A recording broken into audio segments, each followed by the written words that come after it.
केंद्रीय युवक कल्याण व क्रीडा राज्यमंत्री रक्षाताई निखिल खडसे या नाशिक दौऱ्यावर असताना भारतीय जनता पार्टीचे प्रदेश कार्यकारिणी सदस्य बाळासाहेब पाटील व अमोल पाटील यांच्या निवासस्थानी जाऊन सदिच्छा भेट दिली।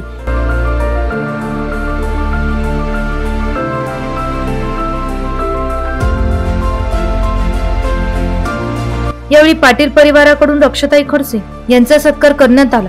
यावेळी आमदार सीमाताई हिरे, भाजपा शहराध्यक्ष प्रशांत जाधव, जगन्नाथ पाटील, नाना शिलेदार, प्रकाशजी चकोर, Avinash Patil, Bhagwan Kakad, Aditya Donde, Gaurav Bodke, Ravindra Joshi, doctor Ganesh Pawar, doctor Bhagwat Pawar, doctor Nilima Pawar, Rahul Patil, Girish Patil, Bhagwan Barke, Bhausaheb Bhambare, Devendra Suryavanshi, Yogesh Suryavanshi, मितांशु Patil यांच्यासह भाजप पदाधिकारी कार्यकर्ते उपस्थित होते।